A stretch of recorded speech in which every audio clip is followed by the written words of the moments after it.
Okay, so if we start it from here, আমরা problem স্টেটমেন্টে দেখতে পাচ্ছি লাইক আমার লেখা আছে cosec a by cot a equal to 4 minus 2 root 3 divided by 3 minus 2 root 3. এখন আমরা যে কাজটা করব বেসিক্যালি, সো আমরা এখন করতে যাচ্ছি cosec এটাকে আমরা কম্প্রোমাইজ করব।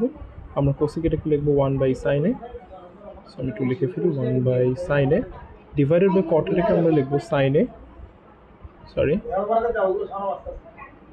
cos a ডিভাইডেড বাই হচ্ছে আমার কত sin a, ঠিক আছে। আচ্ছা, আর এই সাইডে আমরা কি দিব? এই সাইডে হচ্ছে আমরা এই পোর্শন থেকে বেসিক্যালি 2টাকে কমন নেব, কারণ আমরা দেখতে পাচ্ছি এখান থেকে যে লাইক আমার এখানে 4 আছে আর এখানে কি 2, এখানে কি আছে 3, এখানেও আছে কি আমার 2। তাহলে আমরা দুই সাইড থেকে দুটো জিনিস আমরা আলাদা আলাদা করে কমন নেব। যেমন আমরা এই পোর্শন থেকে দেখতে পাচ্ছি আমাদের এখানে কি কমন যাবে, 2 কমন যাবে।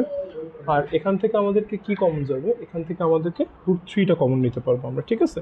সো আমরা কি কমন নেব, 4 থেকে হচ্ছে 2টা কমন নিই, তো আমাদের রিমেনিং কে থাকে এখানে 2 থাকে মাইনাস কত থাকবে √3। সো আমার কমন নেওয়ার আশা করি বুঝে গেছে। আমরা কি করতেছি 4 থেকে হচ্ছে আর 4 আর 2 √3 থেকে কি কমন নিচ্ছি, 2টাকে কমন নিচ্ছে, দেন রিমেনিং কত 2 আর কত মাইনাস কত √3। আচ্ছা, এবার আসে নিচের পোর্শনে নমিনেটরে আমার কি দেওয়া আছে √3 আর একটা দেওয়া আছে কত 3। আমরা ছোটোবেলা থেকে জানি যে আমাদের বেসিক্যালি 3 অ্যাকচুয়ালি কি, সরি 3 জিনিসটা কি অ্যাকচুয়ালি, 3 হচ্ছে √3 ইন্টু √3 কি প্রোডাক্ট।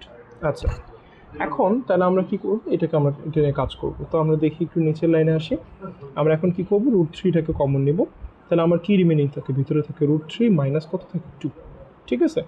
আচ্ছা, এই পর্যন্ত যদি বুঝে থাকো মোটামুটি হয়ে গেছে আমাদের কাজ। আচ্ছা, এবার আসি আমরা, আচ্ছা মাই মিস্টেক, এখানে একটা মাইনাস ছিল এখানে একটা, ঠিক আছে। এখন এখান থেকে যদি আসি তাহলে পরের লাইনে আমরা কি করব, সো আমি এটাকে সিম্পলিফাই করব 1 by sine a into sine a divided by কত কজ এ। ওকে, আর একটা কি আছে, একটা নেগেটিভ আছে, তাহলে নেগেটিভ সাইন আমাদের অ্যাড করতে হবে এখানে, এই যে নেগেটিভ সাইনটা। আচ্ছা, ইকুয়াল টু কী হবে 2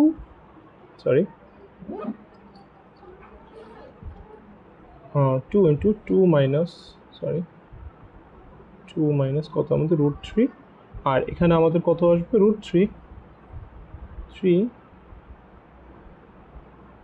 √3 মাইনাস কত 2, ঠিক আছে। আচ্ছা, এইরকম আসলো। এখন আমরা কি করব, এখন আমরা বোথ সাইডে -1 দিয়ে মাল্টিপ্লাই করব, অথবা এইখানে যেটা নেগেটিভ আছে মেইন টার্গেটটা আমাদেরকে, মেইন টার্গেট হচ্ছে নেগেটিভটাকে অমিট করতে হবে আমাদের সামহাও, ঠিক আছে। এটাকে আমরা নালিফাই করবো বা সরাই ফেলবো। সো দেয়ারফর আমরা এখন কি করব, বেসিক ক্যালকুলেশনটা কমপ্লিট করে নিয়ে আগে। তো আমরা দেখতে পাচ্ছি এখানে সাইনে আর সাইনে বাদ চলে যায়, তো আমার কে রিমেনিং থাকে 1 মাইনাস কজ এ, ঠিক আছে। আচ্ছা, এখানে এটাকে মাইনাসটা এখানে নিচের দিকে লেখাও যা কথা, এই পাশে লেখাও কি সেম কথা, তো আমরা এটাকে লিখে ফেললাম, ঠিক আছে। আচ্ছা, যদি এই পর্যন্ত বুঝে থাকো তাহলে অলমোস্ট ডান আমাদের ম্যাথে মেইন প্রবলেম পার্টটা। সো তোমার বেসিক্যালি যেখানে একটা ডাউট ছিল সেটা নিয়ে আর কি কথা বলতেছি। এখানে কত আমার √3 মাইনাস কত 2, ওকে ডান। এখন আসো পরের লাইনে আসি। তাহলে আমার কি আছে, একটা নেগেটিভ আছে না, বলতেছিলাম না এই নেগেটিভটাকে অমিট করবো। তো আমরা অ্যালজেব্রিক ফ্র্যাকশনগুলোতে বা অ্যালজেব্রিক এক্সপ্রেশনগুলোতে অ্যাকচুয়ালি কীভাবে নেগেটিভটাকে অমিট করি, আমাদের নেগেটিভটাকে অমিট করার জন্য আমাকে বোথ সাইডে কী আনতে হবে, -1 দিয়ে মাল্টিপ্লাই করতে হবে, তাই না। বোথ সাইডে যদি -1 দিয়ে মাল্টিপ্লাই করি তাহলে কি হবে, তাহলে আমার নেগেটিভটা পজিটিভ হয়ে যাবে। মূল কথা হচ্ছে টোটাল সাইনটাও চেঞ্জ হয়ে যাবে, ঠিক আছে। ওকে, তাহলে দেখি আমরা এখান থেকে, তো এখানে কত আসে 2 মাইনাস √3, এখানে কত √3 মাইনাস কত 2, ঠিক আছে। আচ্ছা, sorry for the bad handwriting, স্টাইলাসটা আমি নিয়ে আসিনি হাতে করে, সো খুবই বাজে অবস্থা। ওকে, আচ্ছা গেল এই পর্যন্ত।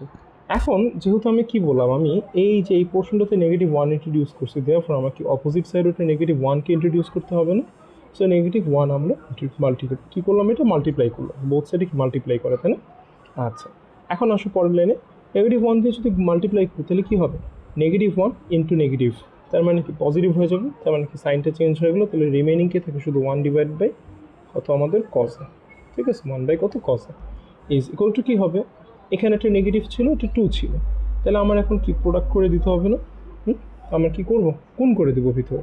তাহলে কি আসবে 2, এটা ছিল কত, এই যে এই জায়গাটা ছিল কত +2, যেহেতু নেগেটিভ 1 দিয়ে মাল্টিপ্লাই করতেছি, দেয়ারফর এটা পজিটিভ 2 কী হয়ে যাবে, নেগেটিভ 2।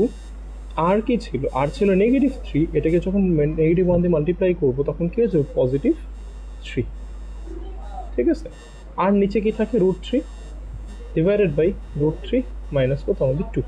আচ্ছা, এবার একটু সুন্দর করে আমরা এদিক সেদিক করে সাজায় ফেলি, তাহলে আমাদের কি রিমেনিং থাকে লিখে ফেলি, cos a ইকুয়াল টু, এখানে কি থাকে দেখি, 2,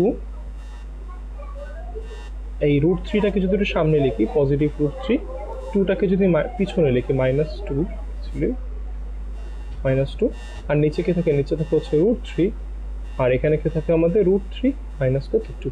তাহলে এখন দেখো আমাদের কি সুবিধা হচ্ছে, আমাদের সুবিধা হচ্ছে এই পোর্শন আর এই পোর্শন বাদ চলে যেতে পারতেছে না, এটা তো আমরা কাটাকাটি করতে পারতেছি, সো আমাদের সিম্পলিফাই হয়ে গেল, তাহলে এইটা আর এই পোর্শন বাদ। ঠিক আছে, আচ্ছা এখন আমরা কি লিখবো এখানে দেখি, আমরা ইকুয়াল টু সাইন দিয়ে লিখবো, cos a ইকুয়াল টু কত, তাহলে 1/cos a ইকুয়াল টু কত আমাদের sec a is equal to কী হবে আমাদের 2/√3। ঠিক আছে, ওকে। এখন আমাদের স্টেটমেন্টটাতে কী বলছিল, find the value of a, তাহলে এটা করার জন্য আমাকে কি করতে হবে, ওই যে আবার বেসিক ফর্মেটে আমরা ফেরত যাব। So 1/cos a equal to কত ছিল আমাদের 2/√3। ওকে, দেয়ারফর আমি এখন কি করব, টোটাল জিনিসটাকে উল্টে দিব। সো আমার কি আসে, cos a is equal to কী হবে, √3 উপরে চলে যাবে, নিচে চলে আসবে কত আমাদের 2। ঠিক আছে, এই জায়গাটা আশা করি বোঝা গেছে। সো জিনিসটা হচ্ছে, আমরা যদি এই লাইনটা আমি নাও করি কোনো অসুবিধা নেই। ঠিক আছে, ধরো আমি এই লাইন থেকে এই লাইনে আসতেছি, এখান থেকে এখানে আসছি। ওকে, দেন আমার কি আসে ভ্যালু ভাই, দেখো তাহলে cos a is equal two, তুমি যদি ক্যালকুলেটর ইউজ করো, ক্যালকুলেটর কী কী বাটন ইউজ করতে হবে, শিফট ইউজ করবা, দেন হচ্ছে cos a প্রেস করবা, দেন হচ্ছে তুমি ভ্যালুটা লিখবা √3 ডিভাইডেড বাই 2। এটা দিলে তোমার ডিরেক্ট ভ্যালুটা চলে আসবে কত জানো, π/6। অর এটাকে আমরা লিখতে পারি বেসিক্যালি, আচ্ছা এটা এইভাবে না, এটার তখন আমার ভ্যালু চলে আসবে cos 30 ডিগ্রি। ঠিক আছে, আর এই ক্যালকুলেটরে যদি ইউজ করো তখন আমার ভ্যালু আসবে কত, 30। সো এটা কিসের ভ্যালু, এটা ডিগ্রির ভ্যালু। সো দ্যাট মিনস আমি এখানে কি ইউজ করবো, cos 30 ডিগ্রি বসাবো। বুঝা গেছে, এখন দেখো বোথ সাইড থেকে যদি কসটাকে অমিট করে দিই তাহলে কে থাকে, a ইজ ইকুয়াল টু কত, 30 ডিগ্রি। এটাকে আমরা শুধু 30 ডিগ্রি লিখতে পারি, অথবা π/6 লিখতে পারি। এখন যেহেতু এটা ত্রিকোণমিতিক এক্সপ্রেশন, দেওয়ার পর আমার পায়ের ভ্যালু কত হবে, 180। তাহলে 180/6 আমার ভ্যালু কত বলো, সরি 180 ডিভাইডেড বাই 6। সো আমার দেওয়ার পর ভ্যালু রিমেনিং কত থেকে 30, এটা কত ডিগ্রির ভ্যালু। বুঝা গেছে, এই হচ্ছে আমার ম্যাথ এই পর্যন্ত। সো হোপফুলি ক্যালকুলেশনটা বুঝে গেছে, খুব বেশি একটা ক্রিটিক্যাল কিছু না, ছোট্ট একটা ম্যাথ। ঠিক আছে, এক্সামটা দিয়ে দিও, আশা করি ভালোই হবে, খুব ইজি কোয়েশ্চেন করা আছে। অ্যান্ড এক্সামে এটা হচ্ছে একটা কোয়েশ্চেন দেওয়া ছিল, সো চাইলে এটা ছবি তুলে রাখতে পারো এই পুরো পোর্শনটা ম্যাথটা। ওকে, ঠিক আছে, thank you so much, best of lakh.